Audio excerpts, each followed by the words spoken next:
What's up mga paps? Kamusta sa ating lahat at magandang araw na rin.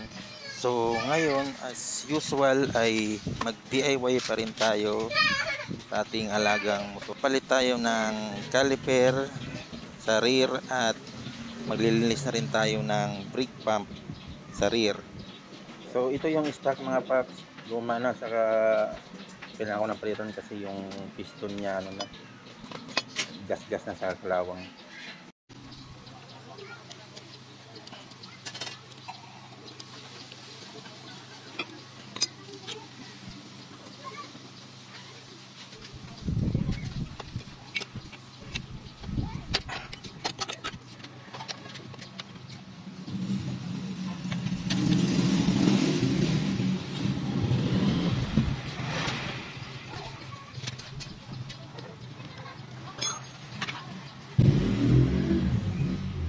So ayan mga paps, natanggal na natin. So sundan nyo lang yung ginagawa ko para hindi kayo malito. Yan, madali lang masyado yan. Yung pinaka gamit nyo dyan niya tools is yung long nose, tapos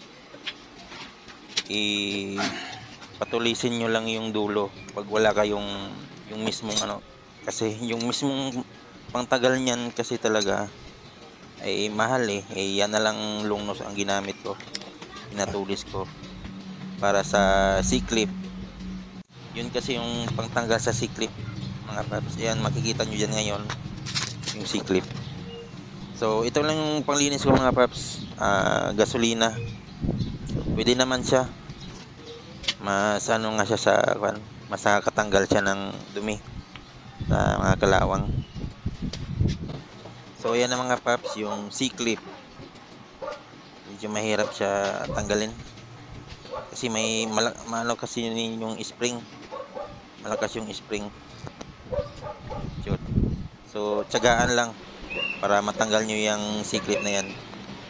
Ayan, makikita nyo masyadong na siya mga paps, kalawang, kasi na yan, medyo matagal na, nasa 6 years mahigit na. Ngayon ko lang siya tinanggal kasi tumagas na yung langis. Talagang sinulit ko yung na yan, brake pump na yan mga paps, bago ko palitan ng repair kit. So sa repair kit naman mga paps, lang siya, pwede yung pang raider or XRM yata, pwede rin. Mura lang yung repair kit mga paps, nasa lang yan, 200. So pwede naman siya, tumatagal din.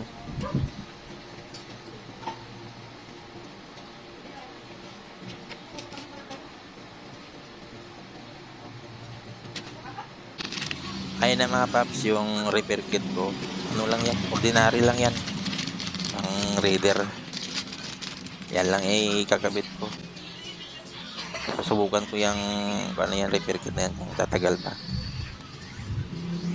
Saka nasa paggamit nyo rin din yan para tumagal siya. So ayan, lagyan natin ng konting grasa para may pasok natin ng maayos. So ganyan lang kadali mga paps, sundan nyo lang yung ginagawa ko. Kaya hindi naman tayo talagang mekaniko, pero may alam din tayo, at least ma-share natin yung idea natin. Ito mga paps ay lang to, DIY. Pagka wala kayong magawa sa bahay, ayan, pwede nyong kalikutin yung motor nyo para masanay din kayo. Para at least sa babiyahe tayo ng malayo, eh di tayo medyo mangamba kung tayo'y masiraan sa kalsada.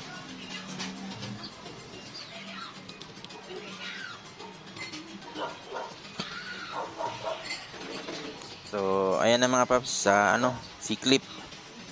Medyo mahirap dyan. Kasi itutulak mo pa yung spring, tapos papasok mo yung clip. Medyo sakto lang kasi sa butas din yung clip. Mahirap siya. Mas maganda talaga yung long nose na pang talaga ng C-clip, pang tanggal talaga. Para may mo sa Okay talaga na, mga may paps. pasok mo ng Kakabit maayos. na natin ulit.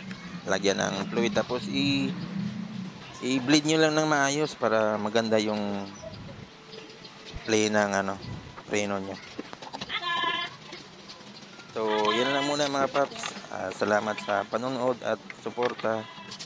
Huwag kalimutang mag-subscribe at mag-like sa ating video para ganahan naman tayo gumawa pa ng mga tutorial saka DIY na videos. Salamat mga paps. Ride safe. Ingat lagi.